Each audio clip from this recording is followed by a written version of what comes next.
it's the same attitude that puts me down on the same level as that person. But I genuinely believe that. I really believe that I am on the same level. Even though I haven't had an experience with abortion personally, right. I've done other things that are seriously wrong, and I'm in need of forgiveness in the same way. Something that's helped me is I once heard someone say, how did they state it? It's easy to hate someone else's sin.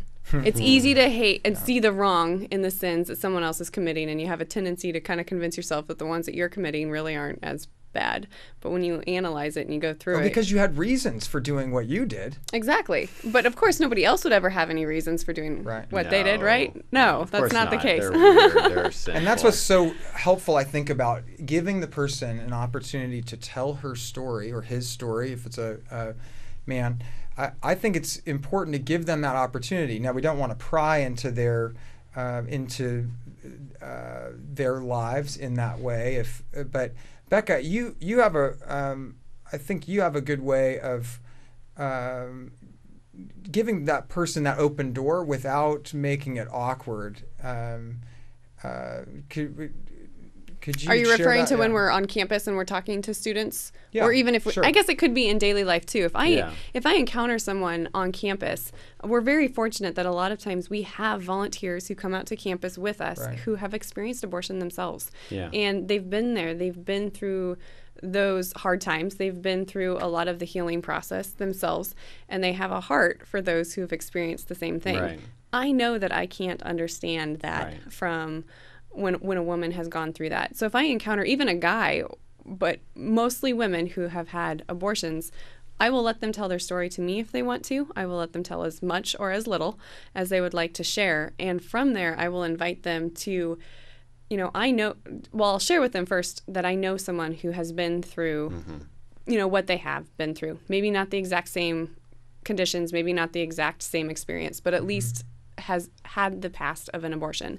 And let me just put you on a slightly different track, because you got to remember, most of the people listening around the world right now or watching are not on a JFA campus and don't have a post-abortion counselor right there. And so I think you are so good at this, but change the scenario a little bit. You're just one-on-one. You are you, and like me and most people listening are not trained counselors.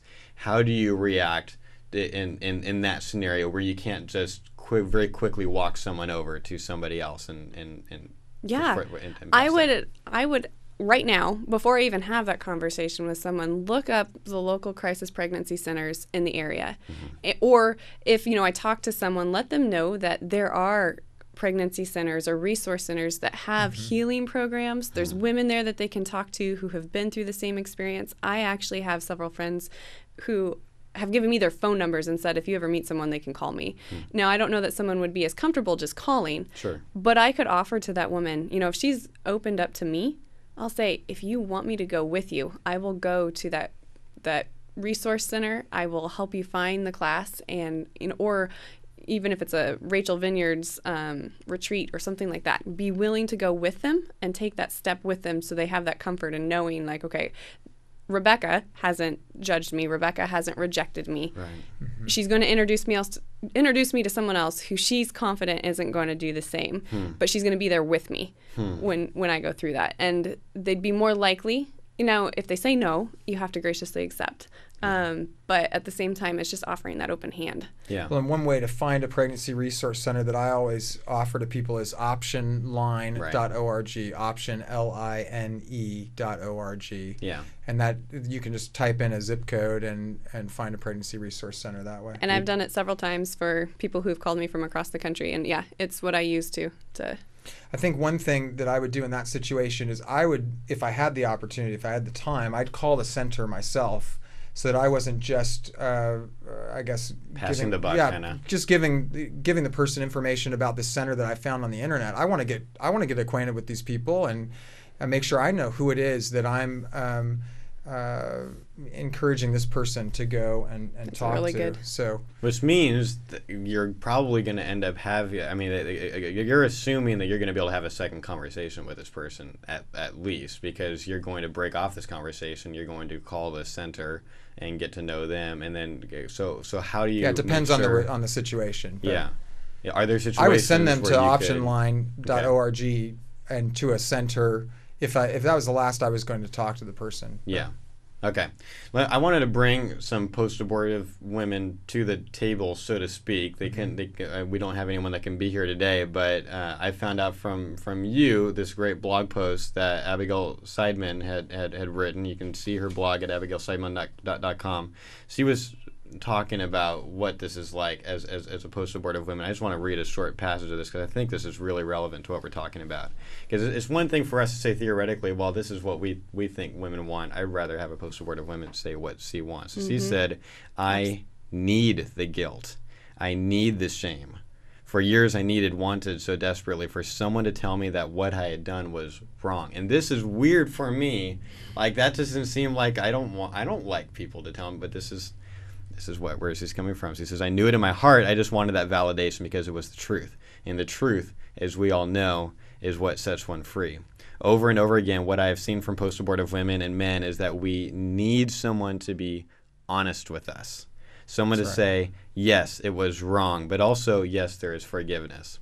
I had numerous offers from my mom and her friends to undergo various types of counseling and therapy after my first abortion when I said I needed it. In essence, what all these counseling strategies amounted to was, quote, you did the right thing. It's all good. Don't worry. It's kind of a way to cover it over. Yeah, which I think pro-lifers do this often. So I'm really glad we're having this conversation. A few more sentences. He says, this is not what someone needs to hear when they have done something wrong. Declaring wrong to be right does not fix the yearning of the heart on which God's law is written. What post-abortive women and men need is the truth. The truth is that abortion is wrong.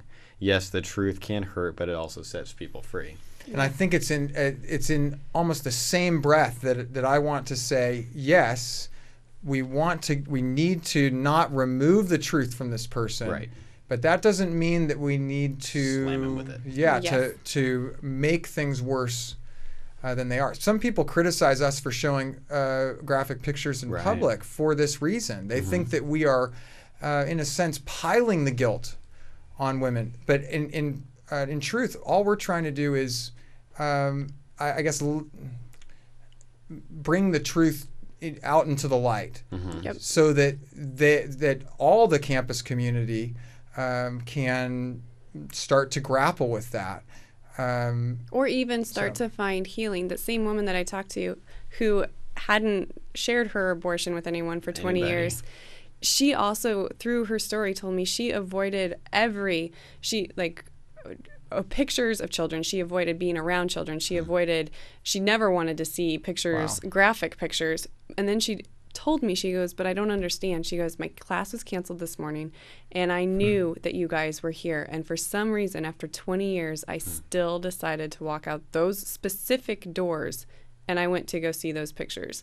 And she actually asked me at that moment, she goes, do you believe in things being planned for a reason?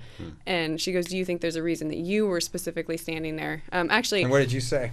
I told her, yes, I did. Because actually Kyle was standing next to me in that same conversation that was going to take place. And I normally, when I'm mentoring someone, would let them take the conversation if they felt capable. And Kyle's 100% capable. And for some reason, I don't know why, I looked at him and kind of shooed him off. We hadn't even really started the conversation.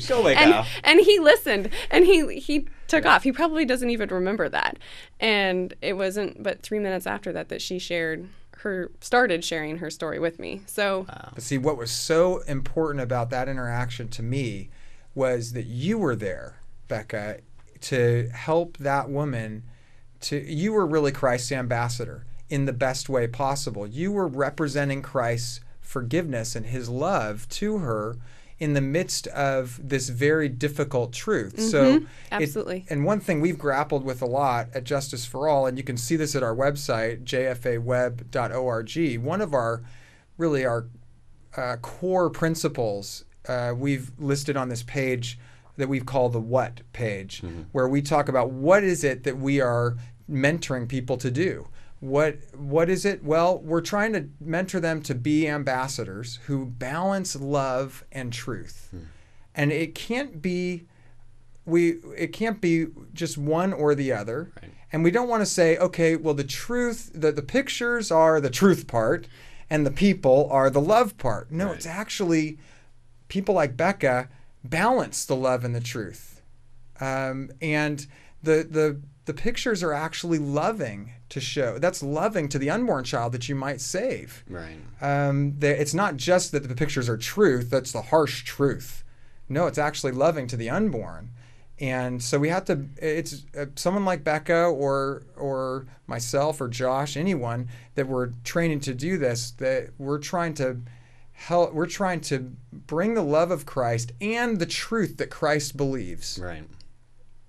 to the into a place where we integrate them and we can grapple with them. One thing I wanted to go back to as well, what she wrote in that, she said she was saying what she didn't need to hear and what she heard from multiple people. Right. And I don't know if you have many pro-choice listeners or We have any. some. We definitely have some. One thing that I would say is, I've talked to a pro-life woman who she didn't tell anyone because she had a mother-in-law who had also had an abortion, and that her mother-in-law said it was the best thing that had ever happened to her. Right. And so she feared even coming out and saying she felt guilty because she assumed nobody did feel guilty. And so for her, that was her true feeling. That was what she had going on inside of her. It wasn't because necessarily other people were forcing her to feel that way. She actually had people confirming that it should have been the exact opposite.